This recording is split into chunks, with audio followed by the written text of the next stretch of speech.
सनातन धर्म के ग्रंथों में बताया गया है कि बुरे कर्मों का फल हमेशा बुरा ही मिलता है, चाहे वह इंसान हो या फिर ईश्वर। इसका एक उदाहरण माता सीता का है, जिसका जिक्र रामायण में किया गया है। इस कथा के अनुसार माता सीता को एक तोते का शाप मिला था, जिसकी वजह से उनको भगवान राम से अलग रहना पड़ा।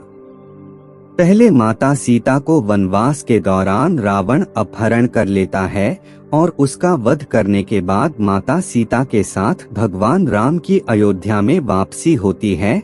फिर धोबी की वजह से माता सीता को अलग रहना पड़ता है। हम सबके मन में सवाल उठता है कि राम तो भगवान हैं, फिर वह अपनी पत्नी से अलग क्यों रहे। आइए जानते हैं इससे जुड़ी एक कहानी के बारे में।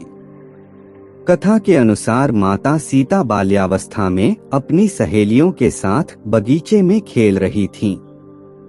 वहीं बगीचे में एक तोता का जोड़ा पेड़ पर बैठा था।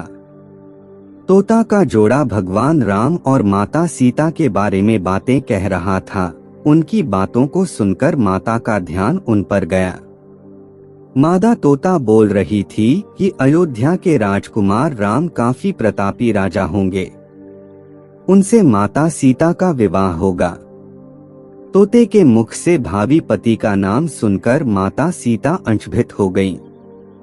उन्हें अपने बारे में और जानने की इच्छा जागृत हुई, इसलिए उन्होंने अपनी सखियों से कहकर दोनों पंछियों को पकड़ लिया।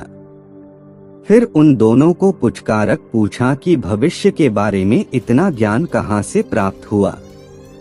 तब पंछियों ने बताया कि इससे पहले हम महर्षि वाल्मीकि के आश्रम में रहते थे, जहाँ हर रोज राम और सीता के जीवन के बारे में बताया जाता है। इसलिए उनको दोनों के बारे में हर चीज कंठस्थ याद हो गई है।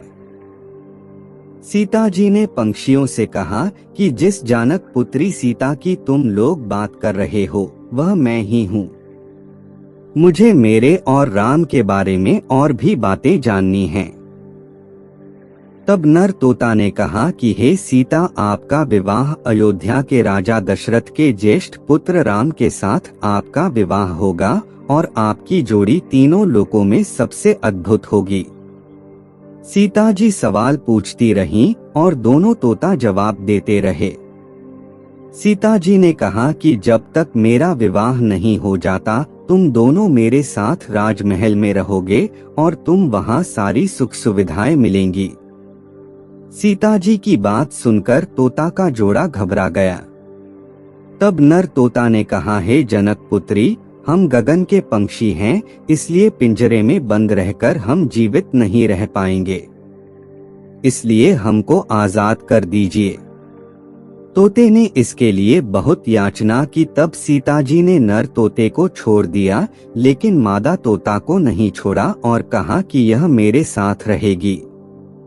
नर तोता ने कहा कि मेरी पत्नी गर्भवती है, इसलिए ऐसे समय पर उसको जाने दें।